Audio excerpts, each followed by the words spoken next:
हे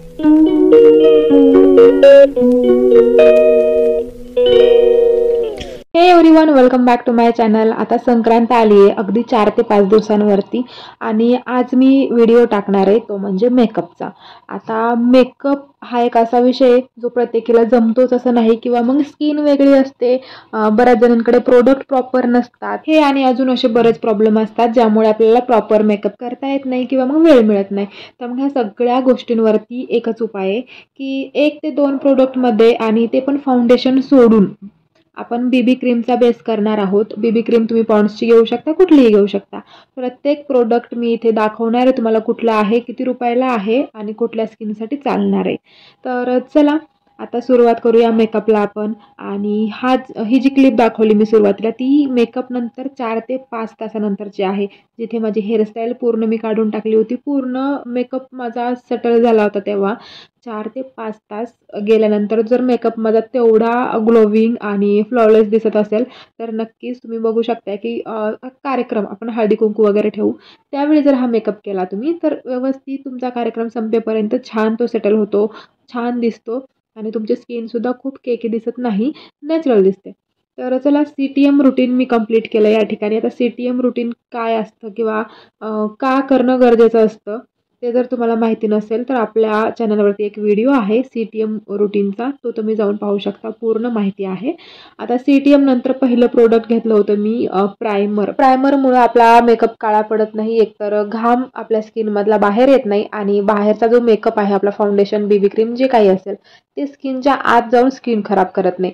तर दोन्ही साईडने प्रोटेक्शनचं काम प्रायमर करतं आणि मेकअप एक छान बेस बसतो त्याचा, की मेकअप छान ब्लेंडसुद्धा होतो प्रायमरने. इनसाईडचं प्रायमर मला ऑल टाईम फेवरेट आहे माझं, तर मला ते नेहमीच आवडतं. आता प्रायमर नंतर लगेचच मी त्यावरती बीबी क्रीम लावली आहे.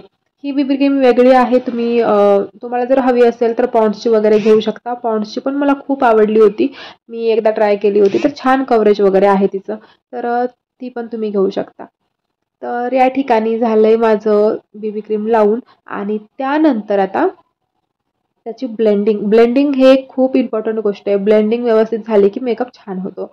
त्यानंतर त्यानंतर आहे ही स्टिक. या स्टिकला एका साईडने आहे कॉन्टोर आणि एका साईडला आहे हायलायटर. आता कॉन्टोर काय काम करतं आणि हायलायटर काय काम करतं यासाठीचा पण वेगळा व्हिडिओ आहे, पण थोडंसं सांगते मी की कॉन्टोर आपली स्किन म्हणजे फेस कट जो आहे तो कट करण्याचं काम करतो. म्हणजे या ठिकाणी जर आपण पाहू शकता गालांवरती खूप जणींचे असे गाल असतात की गोबरे गाल आहेत, पूर्ण गोल आहेत, तर त्याला एक आपण कटआउट देऊ शकतो काउंटरने. अशा प्रकारे माझ्या गालाला आहे थोडासा शेप आधीपासून आहे नॅचरली, की तो खूप जास्त असे गोल गोल माझे गाल दिसत नाहीत कितीही वेट गेन केलं तरी पण.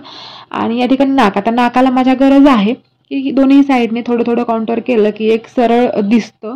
आणि ज्या कोणाला त्याची गरज नसेल काउंटरची तर नाकाला तुम्ही स्किप पण करू शकता. गालावरती या साईडला तुम्ही इथे काउंटर लावून अशा प्रकारे ब्लेंड करून घ्यायचं, म्हणजे एक शॅडो निर्माण होते आणि तुमच्या फेसला एक फ्लॅट पांढरा शुभ्र फेस न दिसता छान एक शेपमध्ये फेस दिसतो. आणि त्यानंतर कपाळ ज्यांचं मोठं असेल, खूप जास्त असं ब्रॉड कपाळ असेल, त्यांनी वरच्या साईडला थोडंसं काउंटर केलं की ते कपाळ छान अट्रॅक्टिव्ह दिसतं.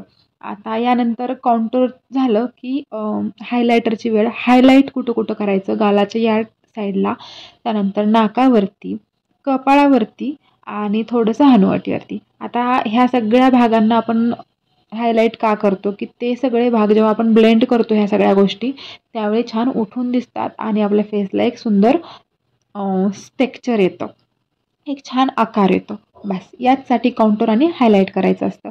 आता त्यानंतर लिप बाम लावून घेतला आहे, जेणेकरून लिपस्टिकच्या वेळेपर्यंत लिप्स छान मॉइश्चर होतील. कारण सध्या वातावरण असं आहे की लिप्स फाटतात, माझे फाटत नाहीत, पण तरीही वातावरण असं आहे की ड्राय तर होतातच होतं, त्यामुळे आधी लिप बाम लावून घेतलं आहे.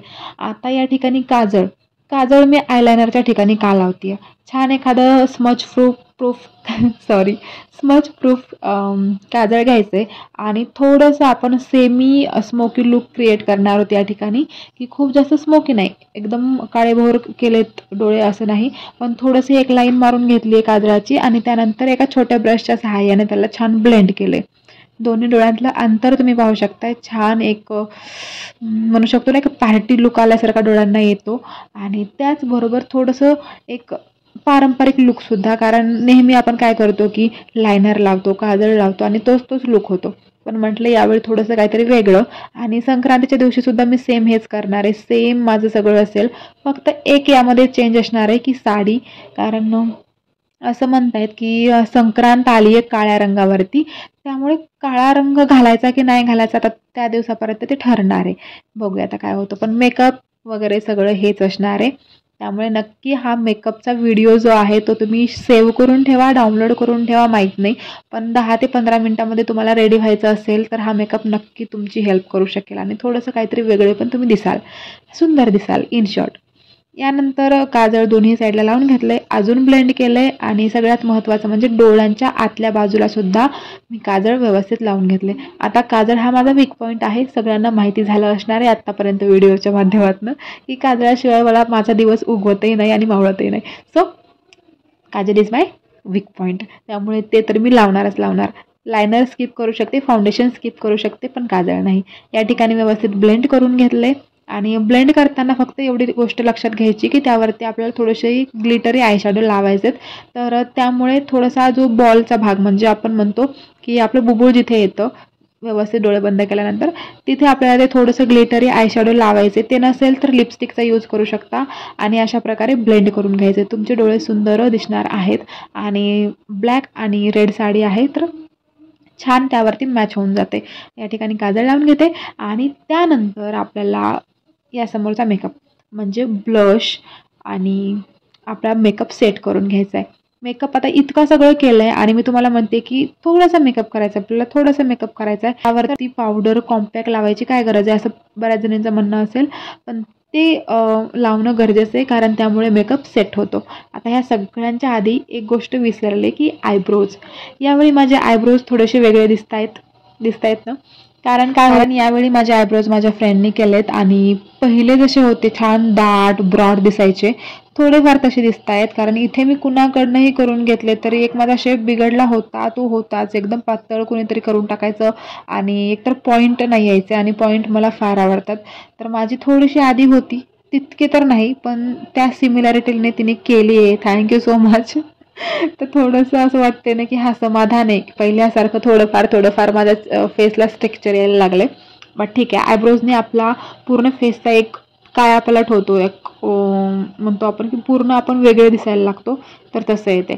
आयब्रोजचा व्यवस्थित आकार दिलेला असेल तर नक्की तुम्ही छान दिसाल आणि तो बिघडला की तुम्ही वाईट दिसता. त्यानंतर ब्लश लावले. ब्लश मी लिपस्टिक लावली आहे कारण बघा लिपस्टिक लिप्सवरती, चिक्सवरती आणि डोळ्यांवरती यूज करू शकतो आपण. 3 in 1 प्रोडक्ट आहे. तर ब्लश अशा प्रकारे मी पावडरच्या ब्रशनीच ब्लश ब्लेंड करून घेतलं आहे. आणि त्यानंतर लिपस्टिकची वेळ आली. लिपस्टिकच्या वेळी जो ब्रश मी घेतला होता आयब्रोजसाठी, जो मी ब्रश घेतला होता काजळाला ब्लेंड करण्यासाठी, तोच ब्रश आहे ज्याने मी लिपस्टिक ब्लेंड करते. आता ते का, कारण माझे लिप्स नॅचरली आहेत ब्लॅक, पूर्ण ब्लॅक दिसतात ते. त्यावरती आपण एक रेमेडी करतोय, बघूया आता. त्याने जर फरक पडला तर मी नक्की तुमच्यासोबत शेअर करणार आहे ती. तर एक काय होतं ना की रेड लिपस्टिक आहे आणि ते काजळाचा थोडासा काळपटपणा आणि नॅचरली माझ्या लिप्सचा काळपटपणा तो पूर्ण एक मिसमॅच होऊन जाते आणि ब्लेंडिंग केल्यानंतर ते छान दिसतं. माझ्या साडीला आणि ब्लाऊजला वगैरे ते पूर्ण सूट होत होतं, म्हणून म्हटलं की ठीक आहे काहीतरी वेगळं करूया. आणि सध्या ना एक ट्रेंड आला आहे की तुम्ही काजळाचं जे आउटलाईन करायची लिप्सवरती आणि मध्ये तुम्हाला रेड किंवा चॉकलेटी एक कलर भरून सुंदर कलर येतो, तो आपण शॉर्टमध्ये ट्राय करूया. यूट्यूब शॉर्ट्सला तुम्ही चेकआउट करत राहा, यूट्यूब शॉर्ट्स. तर तुम्हाला नक्की एखाद्या व्हिडिओमध्ये आपल्याला ते एक एक्सपेरिमेंट केलेलं सुद्धा तुमच्या लक्षात येईल. आता त्यानंतर कॉम्पॅक्ट माझ्याकडे खूप लोकल ब्रँडचा आहे जे की व्यवस्थित सेट करतं माझ्या मेकअपला. सेटिंग स्प्रे वगैरे लावण्याची गरज नाही आहे कारण आपण फाउंडेशनचा यूज केलेला नाही आहे, त्यामुळे सेटिंग स्प्रेची अगदीच गरज नाही आहे. आता तयार होऊया मस्त. आणि पूर्ण मेकअप नंतर माझा हा लुक 15 ते 20 मिनिटांनंतर मेकअप अजून सेट होईल. तुम्हाला जर हा व्हिडिओ आवडला असेल तर नक्की लाईक शेअर सबस्क्राईब करा. उद्या परत हजर होईल तुमच्यासाठी नवीन एका व्हिडिओसोबत. तोपर्यंत काळजी घ्या. Bye bye.